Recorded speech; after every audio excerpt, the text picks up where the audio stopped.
Hello and welcome to Stand for East, a new podcast series from Jammu and Kashmir, where we try to bring you prominent voices from the region.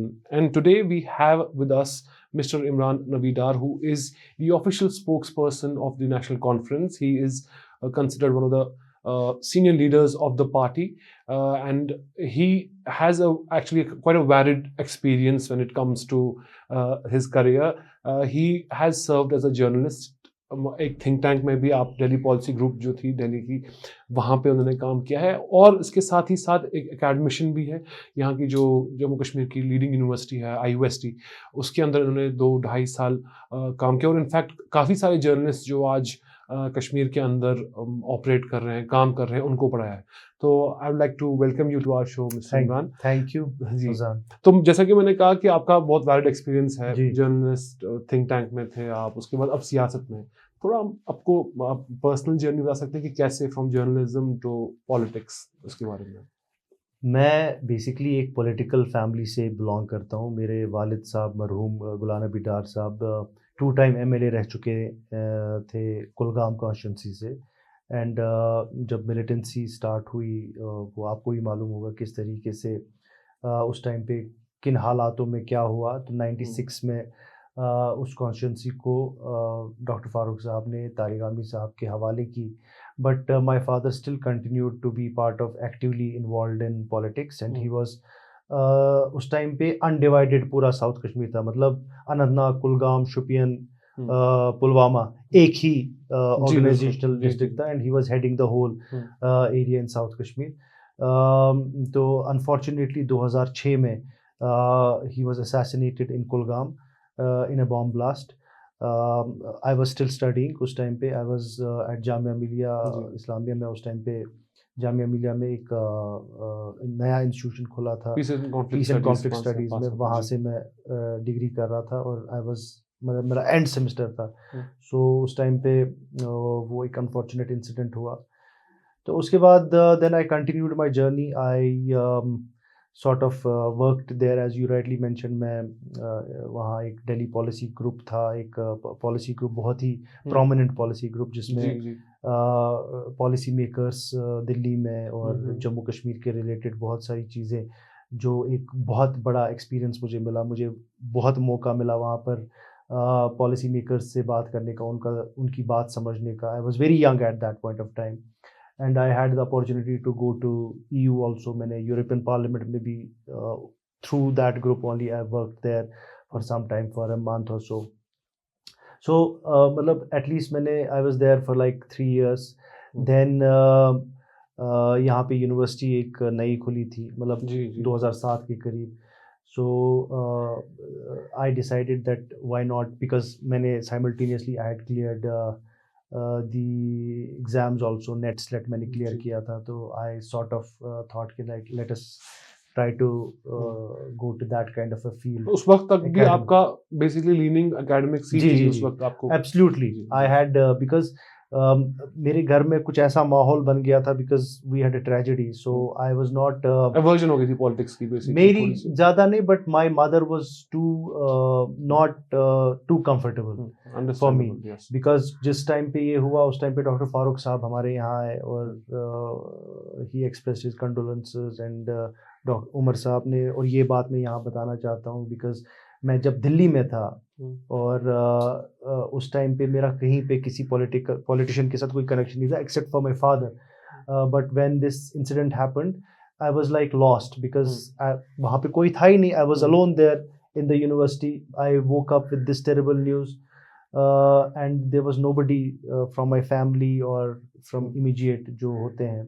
सो उस time पे, which I will never forget, it was Umar Saab actually who called me and who arranged an airway travel back, who arranged air ticket for me, because मुझे कुछ मालूम नहीं था। किसी को, मेरे दोस्त को कहीं से बुलाया गुड़गांव से, उसके थ्रू टिकट लाई और मुझे वो टिकट दी। और then they took me to the airport and वहाँ से मुझे वहाँ श्रीनगर आया मैं। So because I was in a state of shock, so you can imagine। so वो एक that एक I will never forget Umar साहब, because I never knew him, I had never talked to him, and उस time पे उन्होंने वो, it was very nice of him। सो एक soft corner तब से ही डेवलप हो गया उमर साहब के तय. That was the first thing. But simultaneously, as I said, फिर मैं यहाँ पर आया. Then I applied there at IUST and I got through, and we started that. I feel proud today that that department was started by three of us. There were two other people who worked in making that department operational.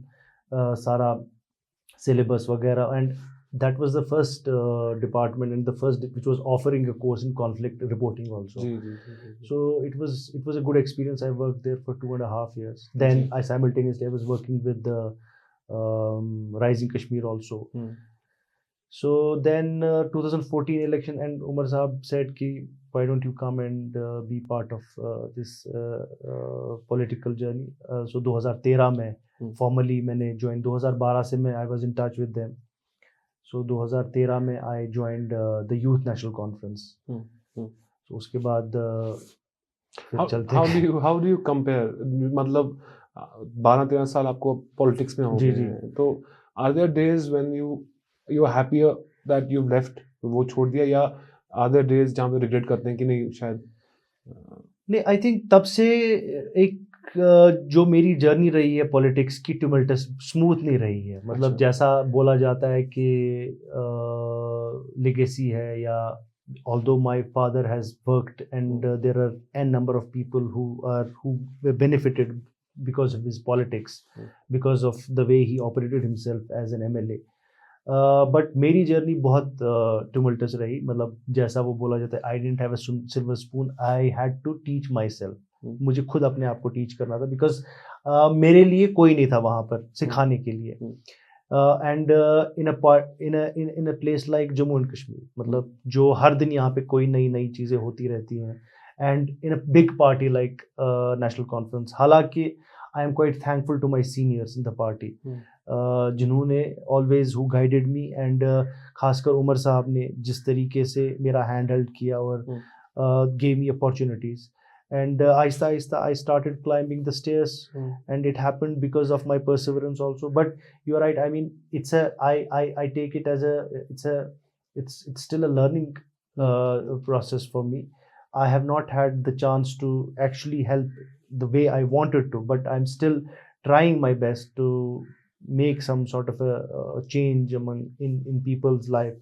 So, but मैं try कर रहा हूँ, और उमर साहब has given me a opportunity, एक बहुत ज़बरदस्त एक रिस्पॉन्सिबिलिटी दी है to be the voice of the party. और आज तो इनफैक्ट ज़्यादा ही रिस्पॉन्सिबिलिटी आ गई है since we are in the government.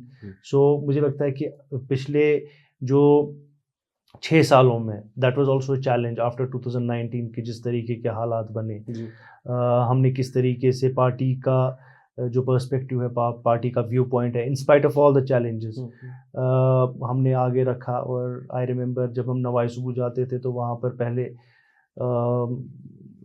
बाहर CRPF या बाकी पुलिस हुआ करती थी, और बहुत सारी intimidation. In spite of that, but we still अल्हम्दुलिल्लाह अभी तक तो ठीक ही चल रहा है. हालांकि मैं थोड़ा बाद में पूछना चाहता था, बट क्योंकि अभी आपकी कॉन्स्टिट्यूंसी के बारे में ही हम बात कर रहे थे, Kulgam, I would like to ask this. अभी आपने भी कहा कि जैसे आपके वालिद साहब का इंतकाल हुआ, उसके बाद वो कॉन्स्टिट्यूंसी जो कुलगाम है वो तारिक अमीर साहब वो CPIM में है, तो एक हिसाब से एक अरेंजमेंट हो गया NC और CPIM के बीच, और ये है उनको दे दिया गया. इस बार भी वही कैंडिडेट थे, जबकि NC की इस बार हम कह सकते हैं कि एक वेव थी. एग्जैक्टली. तो you might have had a good chance of winning from that, and क्योंकि वो अलायंस हुई, इंडिया अलायंस के अंदर उनका कोटा कुलगाम से मिला. तो आगे के लिए चलिए, अब ये 5 साल तो है, फ्यूचर आपको लग रहा है, क्योंकि तारिक अमीर साहब इज़ क्वाइट वेल, अल्लाह उनको और सेहत दे, लेकिन आपको लग रहा है कि आगे भी it will effect you, because that is somewhere. Kulgam constituency भी बहुत इंटरेस्टिंग है, वहाँ पे NC का बेस भी है, जमात इस्लामी भी स्ट्रॉन्ग थी, CPIM भी स्ट्रॉन्ग है, एंड कांग्रेस भी. तो आपको क्या लग रहा है कि it will effect your career? देखिए, it's as you rightly mentioned, it जो वहाँ की चाहे जो कुलगाम डिस्ट्रिक्ट है या शुपियन डिस्ट्रिक्ट है, that constituency effects all the constituencies जो उसकी नेबरिंग कॉन्स्टिट्यूंसी, एटलीस्ट 6 कॉन्स्टिट्यूंसीज पे बड़ा असर पड़ता है. तो बिल्कुल वो एक सेंटर हेड भी रहा है जमात पॉलिटिक्स का, और अभी आपने देखा होगा कि जमात के कैंडिडेट्स को भी बड़े अच्छा वोट मिला। लेकिन मैं I am quite hopeful. See I am a party man, मैं एक सोल्जर हूँ। मुझे उमर साहब और डॉक्टर साहब ने बोला कि इस बार, अदरवाइज मैं I could have also fought election independent जैसे बहुत लोगों ने किया, but I decided not to because I follow the party line in letter in spirit, and I am hopeful कि party will also accommodate me, and I have been told that party will accommodate me. That is one aspect of it. Another aspect is that I am looking it at a different way, because need not necessarily this arrangement will continue in future also. और जो मुझे अभी मिला है कि जिस तरीके से हमारे सदर साहब डॉक्टर फारूक साहब ने सॉर्ट ऑफ डिसीजन लिया है कि जो अभी इलेक्शन आने वाला है, चाहे पंचायत का हो यूएलबी का हो, वो हम इंडिपेंडेंटली लड़ेंगे, उसमें कोई अलायंस नहीं होगा। So that is one silver lining for me. At least हमारे कैंडिडेट्स को मौका मिलेगा। वो अभी तो हमने पिछले डीडीसी इलेक्शंस में भी सारी सीटें सीपीएम को दी थी, और ये सीट भी जो असेंबली मतलब जो हमने बहुत ज़बरदस्त तरीके में जहाँ काम किया था, and I got a little dejected, but party का फैसला था।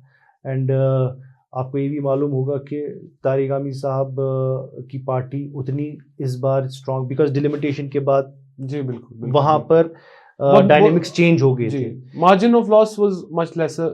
नहीं, बट हाँ, बिकॉज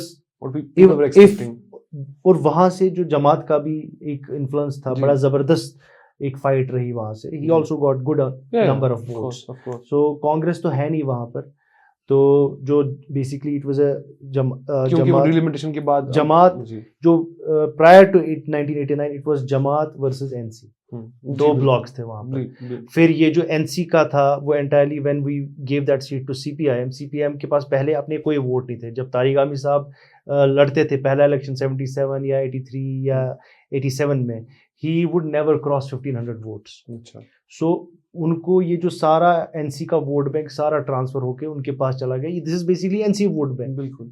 तो वो सारा एनसी का वोट बैंक है जो फिर सीपीआईएम को सपोर्ट कर रहे हैं, और आज भी जो उन्होंने जीता उसमें तो एनसी का आधे से ज्यादा पोर्शन एनसी का ही है, बिकॉज़ इट्स अ कार्डर बेस्ड पार्टी। तो हमने अपने सारे वर्कर्स को कैटेगोरिकली बोला है कि इस बार आपको फिर से, जबकि उनको बहुत जबरदस्त, they were very angry and they expressed their anger, but we had no other option, because एक उस टाइम पे एक हवा बन गई थी कि नेशनल कॉन्फ्रेंस को ज़रूरी जो बीजेपी के साथ जोड़ने की कोशिश की जा रही थी, उसके साथ इंडिया अलायंस के साथ, ये एक हमारे लिए मजबूरी थी और हमको करना था ये। और एज ऑब्जर्वर्स हमें भी लगा, देखने जब रेट्रोस्पेक्टिवली देखते हैं, कि हमें भी लगा कि कांग्रेस के साथ अलायंस करना एक बहुत ज़्यादा एक मजबूरी बन गई थी एनसी के लिए, क्योंकि जो ऑपोजिशन पार्टीज हैं आपकी, वो आपको कंटिन्यूअसली ब्लेम कर दे कि अलायंस एनसी और बीजेपी की। एग्जैक्टली, जबकि ऐसा नहीं था। We were continuously and we are still part of the India block.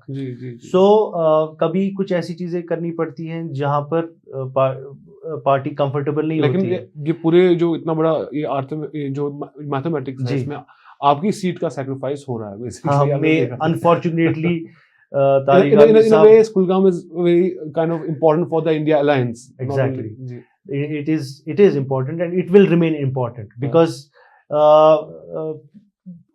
जैसा मैंने पहले भी बोला, it is the center head of Jamaat politics also. क्योंकि जमात का जो पूरा J&K का जो हेड था, he came from Kulgam only.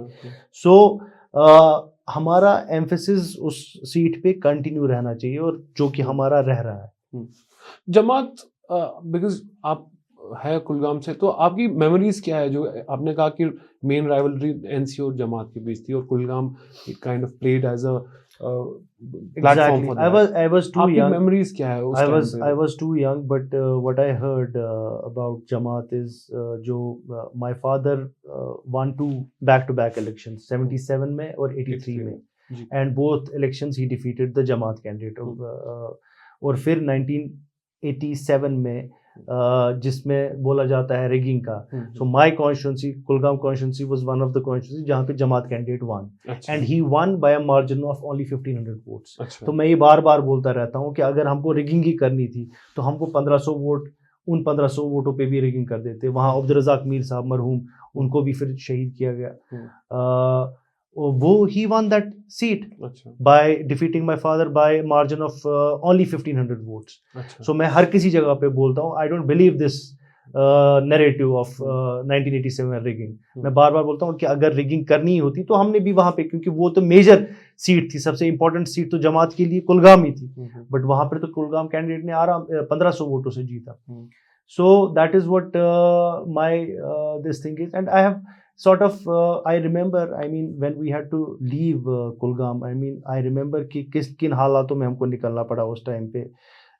चिट्ठियाँ उस टाइम पे लिखी जाती थी 94 95 में, and still remember, I will never forget that journey.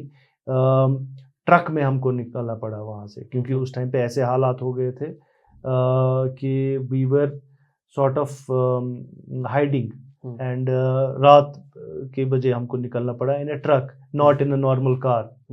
ऐसे हालात थे. एंड वे मतलब बहुत ही ऐसी चीज़ें हुई जो होनी नहीं चाहिए थी. Anything that you can share, like जो आप शेयर करना चाहते हैं? मतलब I remember my father was taken, he was abducted for like 24 hours, and I will never forget that trauma. और मेरे चाचा को तो by militants or? Yes, by militants. Okay. And मेरे चाचा को तो तकरीबन 1 महीने, my elder he also passed away, अल्लाह उनको भी मगफिरत करे. He was also abducted by militants, and he was paraded across, मतलब I will not forget that humiliation that he had to go through. वहाँ तमाम villages में से उसको चलाया गया, and how he was humiliated, जबकि उसने कुछ किया नहीं था, and he was almost killed, and then suddenly I don't know what happened, उन्होंने फिर decide किया नहीं जी अभी कुछ नहीं करेंगे. then he was kept at some home for 1 month. 1 month के बाद जब when there was nothing against him, so he was released, and that was a traumatic time for my whole family. उसके बाद फिर 2006 में then this happened. So and मतलब बहुत सारी ऐसी चीज़ें भी हुई हैं जो I don't want to talk about now, because I think I've left that part of my life because it is too traumatic. Ji too traumatic. तो जब आप कहते हैं कि ये जो जर्नी है आपकी पॉलिटिकल जर्नी भी, ये भी ट्यूमल्टस ही रही है, तो इसके अंदर ऐसी हार्डशिप्स क्या आई? I am guessing you are talking also about 2019, जो कुछ यहाँ पे हुआ. It was also a difficult period for you, but besides that ये आपकी जर्नी क्यों हार्ड है political? See, I mean, it's what we are doing right now is that we are doing हम लोगों के लिए काम कर रहे हैं, ठीक है, and it's a thankless job. आप अगर किसी के लिए काम करते हो और you give your 100%, ultimately you can not force, we are not in a position to enforce our, मतलब मैं at least I can not force an official to toe the line of somebody. I will have to request him. Sometimes it doesn't happen. Then what happens is that you have to manage. फिर आपको अपने worker को उससे बात करनी पड़ती है. वो बोलता है यार आप कुछ कर ही नहीं पा रहे हो, आप हमारे मसले हल ही नहीं कर पा रहे हो. तो ये बिकॉज मैं क्यों टुमल्टस बोल रहा हूँ, 2015 से लेकर 2018 तक हुकूमत हमारी थी नहीं. तो जिस टाइम मैंने सियासत ज्वाइन की तब से मैं अपोजिशन में ही रहा, और आज पहली बार पिछले 3 महीनों में हम इसमें आए हैं, गवर्नमेंट में आए हैं. उसमें भी प्रॉब्लम हो गई कि जो मुझे इलेक्शन लड़ना था नाउ ये हो गया. So that is why I am saying कि it is not a smooth journey. मेरी जर्नी अभी तक स्मूथ नहीं रही. तो उसके बाद 2019 हुआ और एवरीबडी नोज कि what we had to go through. मतलब इतना challenging I can not explain कि घर में और लोगों में कैसे हम किस तरीके से हम मनूवर कर रहे हैं या कोशिश कर रहे हैं लोगों के काम करने में जो हो नहीं रहे हैं. घर में प्रॉब्लम है, things are not going well as per your under liking.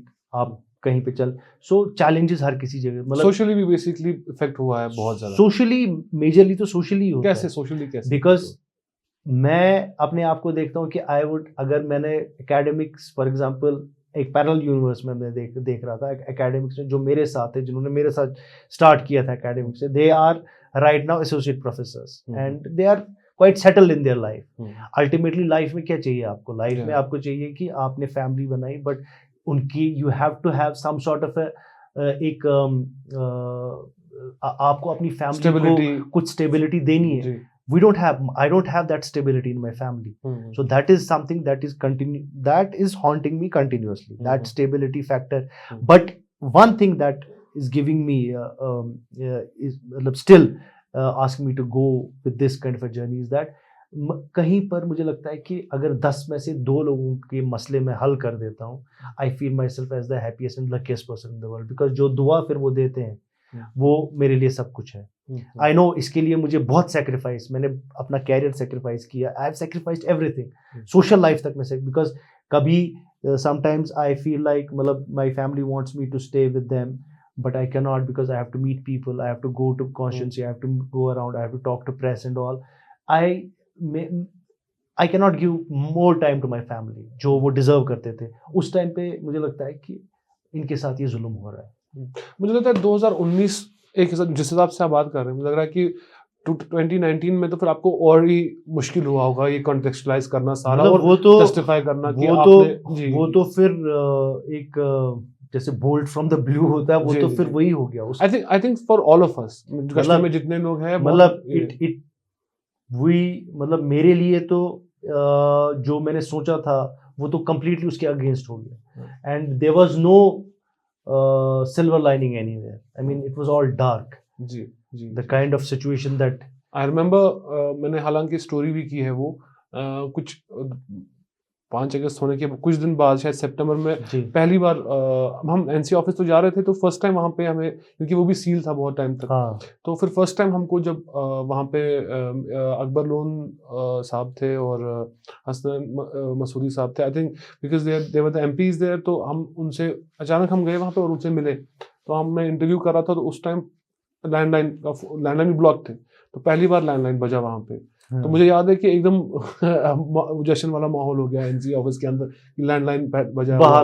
हाँ, तो it was like a very kind of a haunting scene inside one of the biggest parties of Jammu and Kashmir. आपके लिए ऐसी कोई striking memory है वो period में? क्योंकि आई थिंक बिकॉज आप तो हमारे साथ बहुत इंटरेक्ट करते हैं जर्नलिस्ट के साथ ही, तो आई रिमेंबर हम पता नहीं था कि जब पहले 2 दिन हुए थे तो पता नहीं था कि कौन लीडर्स अंदर है कौन बाहर है. We had no clue. तो हम ऐसे ही जा रहे थे जहाँ पे जान दे रहे थे हमको. तो I remember we had come to your place also, we were pretty sure शायद आप भी नहीं होंगे यहाँ पे, तो आप निकले बाहर, आपने बात की and we had a discussion about what is happening, and you were also saying that it was a very hard time for you, it was unbelievable for you also.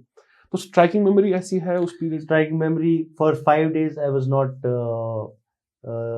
staying at my house for 5 days continuously. I was moving from one place to another because and then they used to come and my mother used to tell me that there is a gypsy outside, they are keeping a watch. So it was haunting for me. I was not able to meet my mother, my family, my kids. So मेरे लिए तो difficult था. But simultaneously मैं फिर सोच रहा था कि जो इस टाइम पे जिनको बंद रखा गया है उनके लिए क्या होगा. And जो stories सुनने को मिल रही थी वो they were quite painful. I don't want to talk about those stories because it will put a lot of people under duress.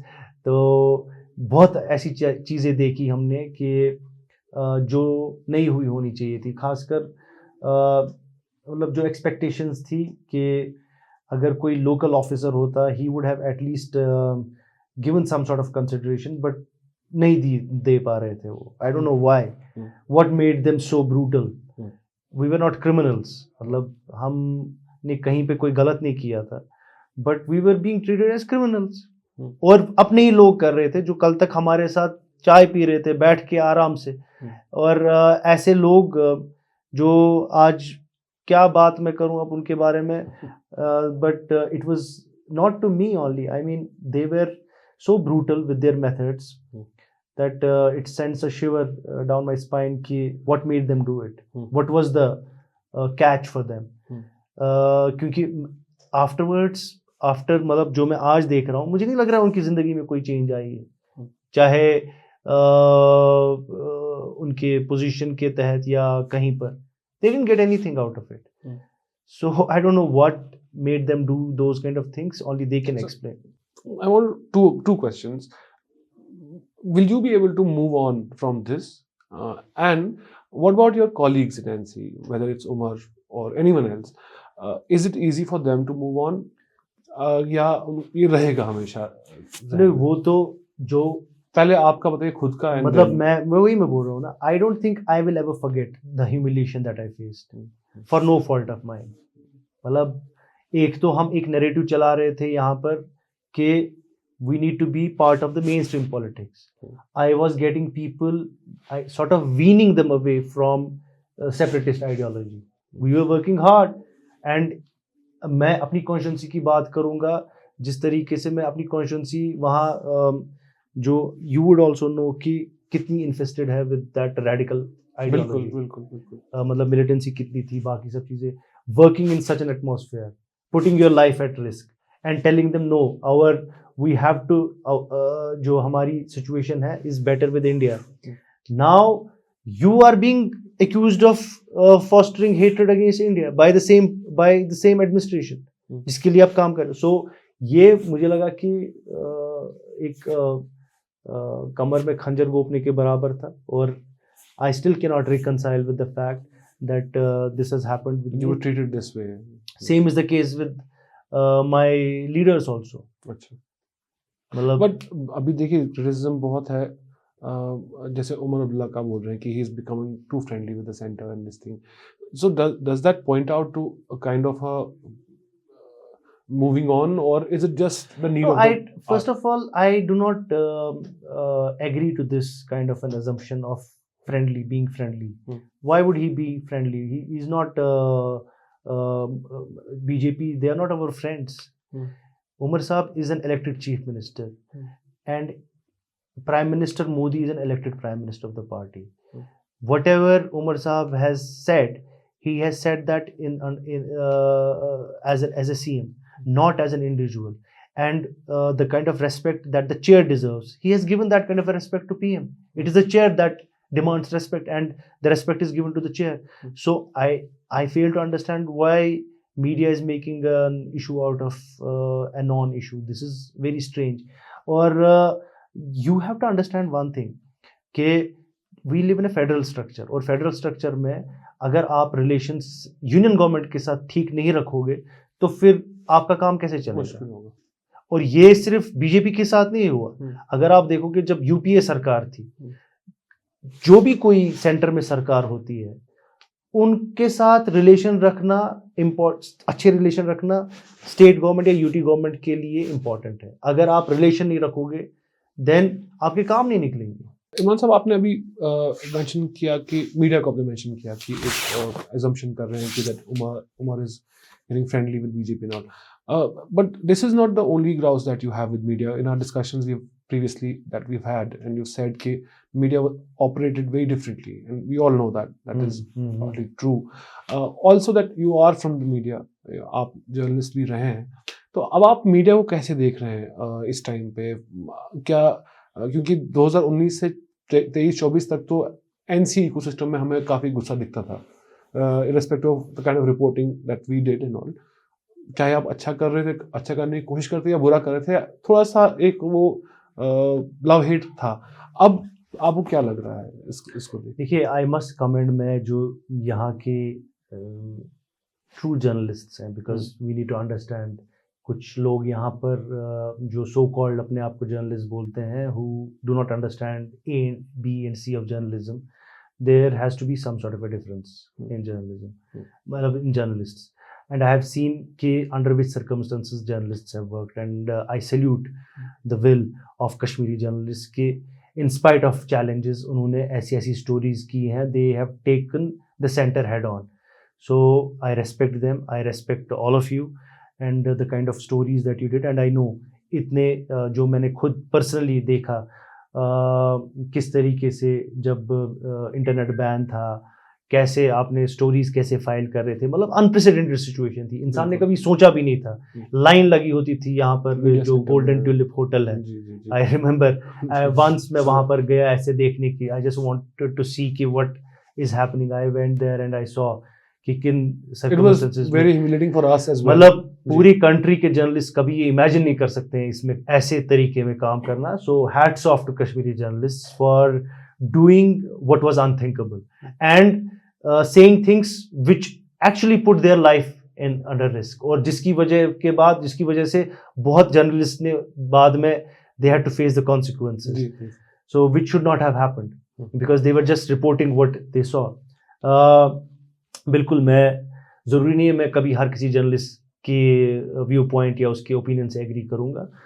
कभी वो हार्श होंगे, कभी वो प्रो होंगे, बट doesn't mean कि I would demean a journalist. I would उसको दबाने के सप्रेस करने की कोशिश करूँगा. It is an important part and parcel of our society जिसको हम fourth pillar of the society बोलते हैं, और अगर ये फ्री नहीं होगा तो मुझे लगता है कि जिस सेल्फ इंट्रोस्पेक्शन अकाउंटेबिलिटी की बात करते हैं वो इम्पॉसिबल है. सो जर्नलिज्म का और जर्नलिस्ट का फ्री होना, उसका काम करने देना गवर्नमेंट के लिए भी ज़रूरी है, बिकॉज एक सेल्फ सेंसरशिप बन सकती है, एक सेंसरशिप बन सकती है जहाँ पर एक रिस्पॉन्सिबल जो गवर्नमेंट एम्प्लॉई है, एग्जीक्यूटिव है या ब्यूरोक्रेसी में है, वो अपने आप को थोड़ा करेक्ट कर सकता है.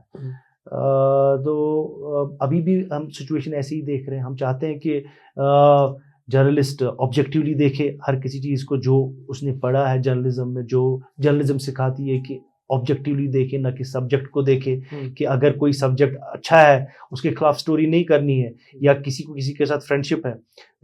Facts are to be reported. That is what I think journalism is all about. और मुझे लगता है कि our journalists are doing a good work and I appreciate them for this. Social media पे भी अगर देखेंगे एक बहुत काइंड ऑफ एक एक्सप्लोजन हो गया है जहाँ पे अब हम मीडिया बोल तो नहीं सकते, लेकिन चलिए मीडिया ही बोलते हैं, इन्फ्लुएंसर्स मीडिया वगैरह. इनफैक्ट रिसेंटली उमर अब्दुल्ला साहब ने भी मेंशन किया कि influencers, he invited influencers and all that they should also come. आपको एक as someone, I am asking not only as a party spokesperson but also a person who has studied journalism, who studied conflict, आपको लगता है कि a lot of this also helps to normalize what is happening here? I'm not saying that Umar Abdullah or NC is trying to do that. I'm just saying that whole effort where influencers or media जो भी आ रहा है यहाँ पे social media पे जो दिखा रहा है Kashmir as this beautiful place without a population. So you have to, आपको लग रहा है कि as a academic, क्योंकि आप पार्टी में भी हैं और आप academician भी रहे हैं, so is there a criticism जहाँ पे I don't think so, because as an academician I have studied that there is an important new branch of journalism that is now taking shape, which is called the convergent journalism. और convergent journalism is a journalism जहाँ पर सारा, अब एक journalist he becomes the camera, उसके पास camera है, उसके पास pen है, उसके पास सारा है, he doesn't need anyone. So this is a new brand of journalism which is being used everywhere. और कश्मीर इज नो डिफरेंट. यहाँ पर भी लोग कन्वर्जेंट जर्नलिज्म करेंगे. अब एथिक्स पे बात आएगी. It is about ethics of journalism. We need to talk about ethics of journalism कि आप अगर कोई काम कर रहे हो क्या वो एथिकल है. बाकी I can not stop. I mean there is a web portal going on, he has every right to do it, because convergent journalism में अगर उसमें कुछ पॉलिसीज जो गवर्नमेंट को लानी पड़ेगी कि किस तरीके से आप जेन्युइन जो people who are part and parcel of who have been who know journalism, whether they should do this kind of journalism, are they fit enough to do journalism. That is what government has to एक policy बनानी है. बाकी this is the new journalism that we have to face, and I think अगर कोई भी इनकी convergent जो आप उनको इन्फ्लुएंसर बोलते हैं, बट मेरे लिए तो कन्वर्जेंट जर्नलिस्ट हर कोई है जो एक मैसेज देगा अपनी, एंड इफ अगर मैं उसके प्लेटफॉर्म को इस्तेमाल करूंगा अपनी message, I don't think there is anything wrong in that, because at the end of the day I know the power of the social media, and मुझे सोशल मीडिया को हर किसी तरीके से इस्तेमाल करना है. couple of last questions, क्योंकि आजकल जो न्यूज़ में चल रहा है, I wanted to take your view on that also. One is this alcohol ban के ऊपर बहुत डिबेट हो रहा है आजकल. आपका पार्टी से तो चलिए हमने सुन लिया है, एनसी से पर्सनली व्यू आपका क्या है जो यहाँ पे नॉट ओनली अल्कोहल बैन, क्योंकि देयर इज मास टूरिज्म हो रहा है यहाँ पे, एक बहुत लोगों का मानना है कि यहाँ पे कल्चर पे इम्पैक्ट हो रहा है या यहाँ के रहन सहन पे हो रहा है. Do you believe in that? Do you think that is? No, we have been, I think if you remember, National Conference is the first party prior to the elections. अगर आपको याद होगा, नेशनल हमने एक कमेटी बनाई थी जिसमें I was a member of that committee, जिसके चेयरमैन स्पीकर साहब रह चुके हैं, एंड वो 2023 में हमने वो बनाई थी, और उस टाइम पे हमने डिसाइड किया था कि जब अगर भी नेशनल कॉन्फ्रेंस की हुकूमत आएगी वी वुड एनफोर्स अल्कोहल और जो सब्सटेंस अब्यूज़ के बारे में हमने उस पर किया था. So we are committed to it. I think it is मतलब it goes without any saying.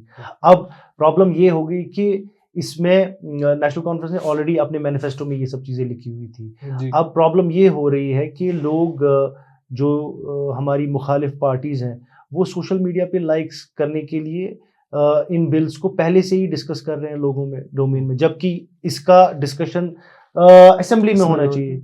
तो वो बहुत अनफॉर्चुनेट है.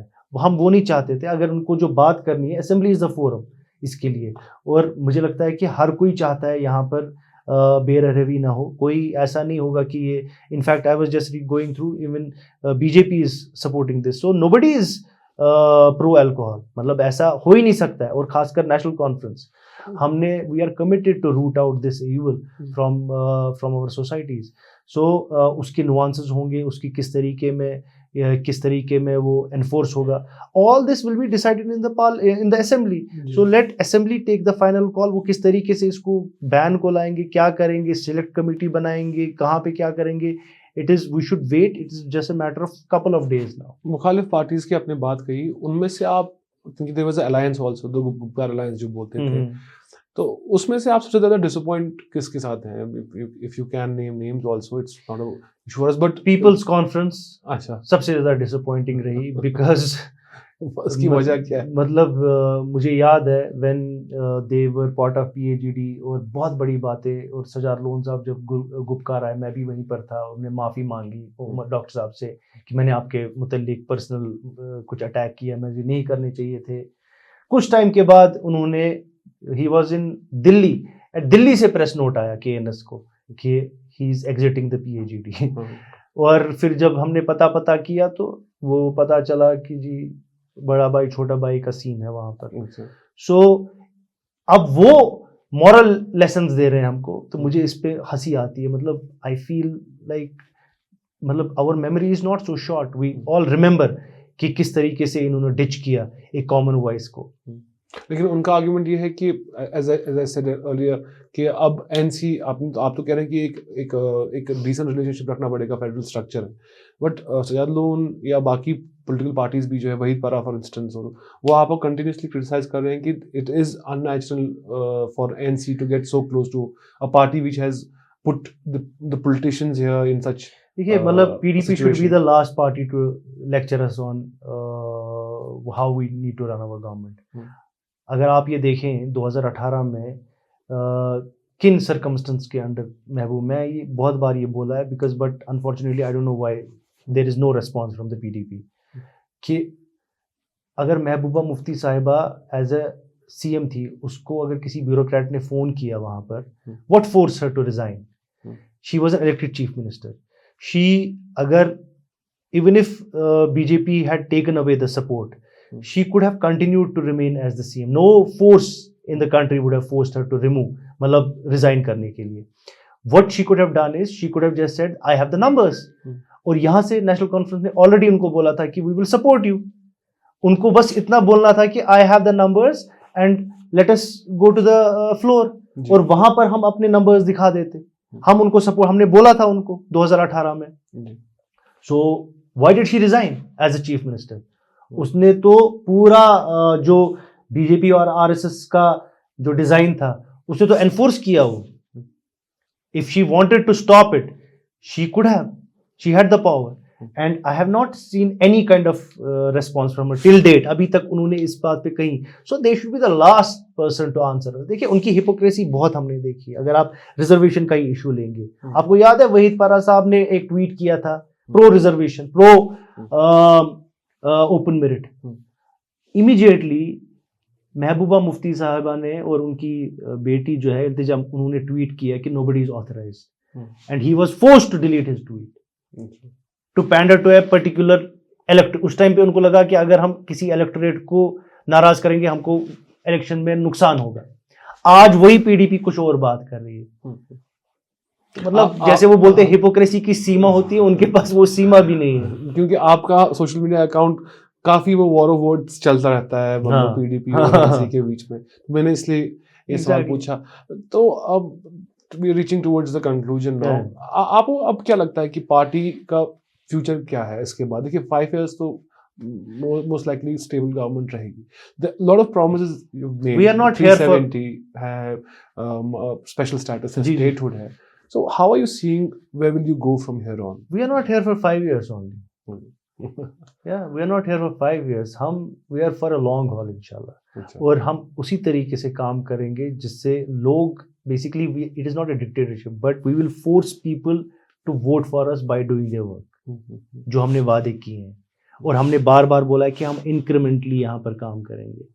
इस टाइम पे जो हमारी एम्फेसिस है 370 को, ये स्टेटहुड को लेकर, we are working day and night to get it restored. Omar साहब हर कोई फोरम उन्होंने नहीं छोड़ी जहाँ पे उन्होंने स्टेटहुड की बात नहीं की है। और आप उसके बरक्स देखिए पीडीपी किस तरीके से सबोटाज करने की कोशिश करते हैं कि यहाँ पे अगर उसका क्रेडिट उमर साहब ले जाएंगे। अनफॉर्चुनेट है ये। So because at the end of the day statehood is a will not only help national conference, it will help each and every person. It will help journalists, it will help when we have commands in our own hand. Right now we are in a catch-22 situation. आप देखिए कि इस time पे bipolar system है, एक different pressure group है, हमारा कहीं से है ही नहीं लॉ एंड ऑर्डर में, जबकि चीफ मिनिस्टर का होना चाहिए था। सो जहाँ पे आप लोगों का से है, जहाँ जो डिपार्टमेंट्स आपके पास है, हालांकि you're a party person, the right person to answer this question will be from the government, but still as a you are in the ecosystem, जहाँ पे है जो डिपार्टमेंट्स आपके अंदर है, वहाँ पे हम ऐसा सुनते आ रहे हैं कि ब्यूरोक्रेट्स जो है वो थोड़ा अभी भी डर रहे हैं कि शुड वी बी फ्रेंडली और शुड वी बी, हमने इतना सुना था कि फोटो ऑप्स में भी बहुत सारे ब्यूरोक्रेट्स कोशिश करते हैं कि फोटो के बाहर आए। इज दिस अ प्रॉब्लम अभी भी है, हो रही है ये, कि आपको लग रहा है कि नहीं हो रही है? मतलब बहुत सारे ब्यूरोक्रेट्स पूरे हाथ में नहीं आ रहे। जो आपने अगर देखा होगा इंफॉर्मेशन डिपार्टमेंट में से जिस तरीके के प्रेस रिलीजेस आ रहे हैं, मतलब शॉकिंगली एक बार मैंने देखा कि ऑनरेबल सीएम का प्रेस रिलीज ही नहीं आया था। So it was shocking for me. मैं जैसे it is not about that department, it is about every department, but मुझे लगता है आहिस्ता आहिस्ता अब सिचुएशन थोड़ी बहुत ईज आउट हो रही है। अब ब्यूरोक्रेट्स को भी लगा है कि ये ज़्यादा देर तक नहीं चलेगा, और हम पूरी उम्मीद रखते हैं कि जो वक्त की यूनियन गवर्नमेंट है उन्होंने भी एक मैसेज दी होगी, क्योंकि they should not set a precedence, because अगर जो यहाँ पर होगा it will be followed in rest of the country also. और जम्मू कश्मीर JNK की एक सेंसिटिव स्टेट है, इसको डील करना बाकी स्टेट से बहुत डिफरेंट है। सो अगर यहाँ पर मतलब इस टाइम पे thankfully we are in the situation जहाँ पे हालात अभी तो ठीक है, बट अगर कहीं पर और इस लावा को ज़्यादा रखेंगे अंदर, तो बेसिकली स्टेट गवर्नमेंट का जो लोकल गवर्नमेंट है इट एक्ट्स एज अ एक रिलीज करती है प्रेशर। तो जब आप उनको मौका नहीं दोगे कि वो प्रेशर को रिलीज करे, तो वो कभी भी वो प्रेशर किसी भी सूरत में फट सकता है, and then it will be difficult to control. तो लोग जो आपसे मिलने आते हैं, आपका ऑफिस तो खैर हाँ, lot of people come there, exactly. आपको लगता है अभी भी that there is a lot of anger? There is, because there are situations जहां पर लोगों को लग रहा है कि उनके काम हल नहीं हो रहे हैं। मतलब बहुत सारी ऐसी चीजें हैं, मतलब देयर आर व्हाट जो हमने प्रॉमिसेस किए हैं, मतलब जो जिन लोगों को अभी भी बंद रखा है, जिनके खिलाफ कोई ऐसा सीरियस चार्ज है नहीं, उनको क्यों नहीं छोड़ा जा रहा है? उनको छोड़ना चाहिए। जर्नलिस्ट हैं कुछ जिनको बंद किया गया है, उनको छोड़ना चाहिए। जिनके खिलाफ फैब्रिकेटेड केसेस लगाए गए हैं, और जो अभी एक जर्नलिस्ट के में माजिद हैदरी साहब, और हाई कोर्ट ने सीधे अगर आप वो पढ़ेंगे, आई वाज लाइक मतलब सरप्राइज जिस तरीके से हाई कोर्ट ने वर्ड इस्तेमाल किए हैं उसमें अपनी ऑब्जर्वेशन में। मतलब High Court has shown them the mirror. There's one more award-winning journalist, in fact, Irfan Mehraj, he is also in jail. Irfan Maharaj, हाँ, जी। एग्जैक्टली, जो इंटरनेशनल ऑर्गेनाइजेशन के साथ काम। सो एम्प्लॉइज को निकालना without giving them a chance to present their case. So these are things जिससे लोगों में गुस्सा बढ़ ही रहा है। जबकि प्राइम मिनिस्टर ने जो बोला था उस टाइम पे जब ऑल पार्टी डेलीगेशन गई थी कि दिल की दूरी ख़त्म करनी, इन सब चीज़ों से दिल की दूरी, इन सब चीज़ों से मैं वही बोल रहा हूँ, इन सब चीज़ों से और ट्रस्ट डेफिसिट बढ़ता है। और हमारी कोशिश रहनी चाहिए और यूनियन गवर्नमेंट की भी कि इस ट्रस्ट डेफिसिट को कम करना। Okay. I really want to thank you for taking out time with us, and I'm hoping कि आगे भी हम और interactions करेंगे. Thank you for inviting me, ji. and I wish you and your team ji. all the very best. Thank you, thank you. That is all from us, and my request जो हर episode के बाद में आती है कि please like and subscribe 74 East on all of our platforms. That includes Instagram, Facebook, and Twitter.